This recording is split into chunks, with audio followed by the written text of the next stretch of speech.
अस्सलाम वालेकुम नाज़रीन, अवामी आवाज़ टीवी में भली कार आऊं आया अफशा उस्मान। सब खां पहिरीं शामिल कंदासीं हेडलाइंस। नवाब शाह जी अदालत के हुकुम ते काज़ी अहमद पुलिस खांगी जेल ते छापो हणी 5 मासूम ॿारनि 6 औरतुनि ऐं 6 मर्दनि समेत 17 ॼणनि खे बाज़याब कराए वरितो। बाज़याब थियनि खे अदालत में पेश कयो वियो। अदालत पारां आज़ाद ज़िंदगी गुज़ारण जो हुकुम ॾिनो वियो।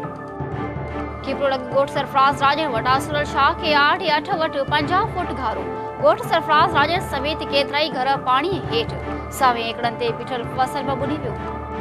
टंडो हैदर में गता फैक्ट्री खे ओचितो बाहि लॻण सबबि लखे रुपए जो गतो सड़ी रख। इतला मिलंदे फायर ब्रिगेड पहुची 2 कलाकनि जी जदोजहद खां पोइ बाहि ते ज़ाब्तो आंदो। कराची समेत सिंध के मुख़्तलिफ़ इलाइक़नि में तेज़ी से पकड़जंदड़ मर्ज़ चिकनगोनिया जो सुञाणप लाइ सिंध में कावा लेबोरेटरी मौजूद न हुअण जो इंकशाफ। मर्ज़ जी सुञाणप रुगो इस्लामाबाद में सिहत वाले क़ौमी इदारे की लेबोरेटरी करे सघे थी। सिंध जूं आला अख्तियारियूं मर्ज़ जे मामले ते सोच में पइजी वियूं। सिहत वाले आलमी इदारे पारां फौरी क़दम खणण लाइ चयो पियो। सिहत खाते वटि चिकनगोनिया जे मरीज़नि जे सुञाणप लाइ लेबोरेटरी मौजूद न हुअण सबबि मरीज़नि जे रत जा नमूना सिहत वाले क़ौमी इदारे इस्लामाबाद ॾांहुं माणे पिया वञनि। नाज़रीन, हीअ हेडलाइन तफ़सीली ख़बरूं हिकु शॉर्ट ब्रेक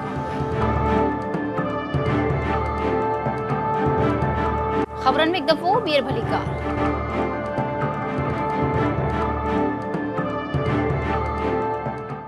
बुलेटिन शुरुआत कंदासीं न ख़बर सां। नवाब शाह जी अदालत जे हुकुम ते काज़ी अहमद पुलिस खांगी जेल ते छापो हणी 5 मासूम ॿारनि 6 औरतुनि ऐं 6 मर्दनि समेत 17 ॼणनि खे बाज़याब कराए वरितो।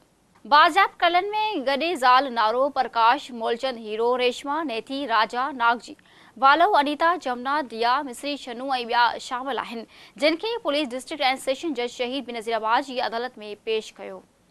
वाज़ेह रहे त पूरित नारो कोले अदालत खे दरख़्वास्त ॾिनी हुई त ज़मीनदार ग़ुलाम हैदर ज़रदारी संदसि ख़ानदान जी भातियुनि खे ज़बरदस्ती पाण वटि बांधी बणाए रखियो आहे, जंहिं ते अदालत पुलिस खे कार्रवाई करे बांधी बणायलनि खे बाज़याब कराइण जो हुकुम ॾिनो हो।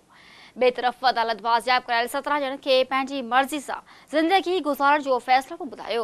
अदालती हुकुम खां पोइ बाज़याब करायल पुरित ख़ानदान वटि हैदराबाद वञण जेतिरा पैसा बना हुआ ऐं उहे बेवसी विचा सुरंदी वारनि ऐं समाजी तंज़ीम जे अॻुवान खे हैदराबाद पहुचाइण लाइ सहायता करण लाइ चवंदा रहिया, जे बाद कंहिंखे समाजी दर्द रखंदड़ माण्हू जी मदद करण बाद बाज़याब करायल 17 ॼणनि हैदराबाद रवाना थी विया। नवाब शाह लॻ सिंध मनोहर जे रवासी बेवा औरत पारां ॾेर ख़िलाफ़ एहतजाज कंदे मथां ज़बरदस्ती शादी लाइ ज़ोर भरण जो इल्ज़ाम मड़ियो आहे। सिंध मनोहर जे रवासी बेवा समीना ज़ाल लुंग पंहिंजी भेण ज़रीना खे साण करे नवाब शाह प्रेस क्लब पहुती। एहतजाज कंदे चयो त संदसि मुड़ुसु लोंग ॾाहिरी 6 साल अॻु फ़ौत थी वियो आहे, जंहिंखां पोइ संदसि ॾेर इब्राहिम ॾाहिरी खेसि मुसलसल तंग करे रहियो आहे ऐं ज़बरदस्ती शादी लाइ धमकियूं ॾेई रहियो आहे। हुन चयो त उहा इन जी धमकियुनि मां तंग अची प्रेस क्लब आई आहे ऐं इन सां इंसाफ़ कयो वञे। उन मौक़े ते संदसि गॾु आयल ज़रीना भट्टी चयो त पंहिंजे माइटनि जी मर्ज़ी सां इमाम अली भट्टी सां शादी कई, पर संदसि भाउ मुमताज़ भट्टी ज़बरदस्ती इब्राहिम ॾाहिरी सां शादी करण लाइ धमकियूं ॾेई रहियो आहे। इन करे खेसि पंहिंजे भाउ मुमताज़ भट्टी ऐं इब्राहिम ॾाहिरी जे ज़ुल्मनि मां निजात ॾियारी वञे। नाज़रीन, किपरोलग ॻोठ सरफराज़ राजन वटि आसुरल शाह खे 8 वटि 50 फुट घारो पवण सबबि ॻोठ सरफराज़ राजन समेत केतिराई घर पाणीअ हेठि अची विया, जिन ते सवे एकड़नि ते बीठल फसल बि ॿुॾी वियो।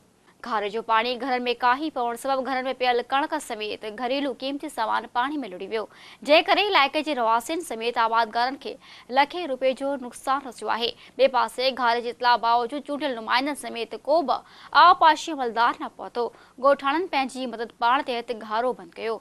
ॻोठाणनि जो चवणु आहे त इंतिज़ामिया खे इतला मिलण बावजूदि फौरी तौर ते के बि उपाउ न वरिता विया, जंहिं करे पाणी सबबि वधीक नुक़सानु थियो आहे। संदसि चयो त घारो आबपाशी अमलदारनि जी लापरवाही सबबि लॻो आहे, जे करे आबादगारनि खे लखे रुपए जो नुक़सानु रसियो आहे। हुननि चयो त आबपाशी अमलदार पैसनि एवज़ वाटर कोर्स तोड़ाए शाख जे कपरनि खे कमज़ोर करनि था। हुननि आला अख़्तियारनि खां मुतालबो कयो त पाणी चोरी मामले जो नोटिस वठी मुलविस माण्हुनि ख़िलाफ़ कार्रवाई कई वञे। टंडो हैदर में गता फैक्ट्री खे ओचितो बाहि लॻण सबबि लखे रुपए जो गतो सड़ी रख थी वियो। इतला मिलण ते हैदराबाद में फायर ब्रिगेड पहुची 2 कलाकनि जी जदोजहद सां बाहि ते ज़ाब्तो आणे फैक्ट्री जो वधीक नुक़सानु थियण खां बचाए वरितो। उन मौक़े ते गता फैक्ट्री जे मालिक नवीद अहमद ॿुधायो त जुमे जो ॾींहुं हुजण करे हू शहर में हू ऐं मज़दूर मोकल ते हुआ। संदसि चवण त चौकीदार नमाज़ अदा करण वियो हो ऐं जॾहिं वापसि आयो त फैक्ट्री में बाहि लॻियल ॾिसी खेसि इतला कयो। हुन चयो त बाहि ते कंट्रोल कयो वियो पर बाहि लॻण जो सबब मालूम न थी सघियो आहे। टंडो हैदर पुलिस बाहि लॻण वारे हंध जा तफ़सील गॾु करण शुरू कया आहिनि। नाज़रीन, कराची समेत सिंध जे मुख़्तलिफ़ इलाइक़नि में तेज़ी सां पखिड़िजंदड़ मर्ज़ चिकनगुनिया जी सुञाणप लाइ सिंध में का बि लेबॉरेटरी मौजूदु न हुअण जो इंकशाफ थियो आहे।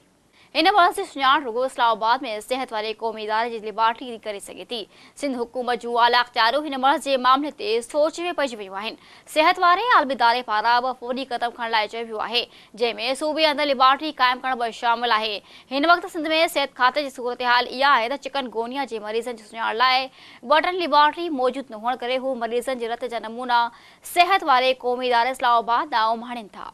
अमलदारनि मूजिबि सिहत खाते वटि एलाइज़र ऐं PCR जहिड़ियूं मशीनूं त मौजूदु आहिनि, जिन वसीले डेंगी, हेपेटाइटिस ऐं HIV जूं ॿियूं टेस्टूं कयूं वञनि। टेस्टूं पर चिकनगुनिया सुञाण लाइ न लेबॉरेटरी आहे, न ई घुर्बल सामान आहे। हिन वक़्तु वफ़ाक़ी हुकूमत पारां सिंध जे सहूलियत लाइ सिहत वारे क़ौमी इदारे में चिकनगुनिया जूं टेस्टूं बिना के मुआविज़े जे कयूं वञनि थियूं। नाज़रीन, हिन जो बुलेटिन पंहिंजे पुॼाणी ते पहुतो। हर वक़्तु अपडेट लाइ विज़िट कयो असांजी वेबसाइट awamiawaaz.com।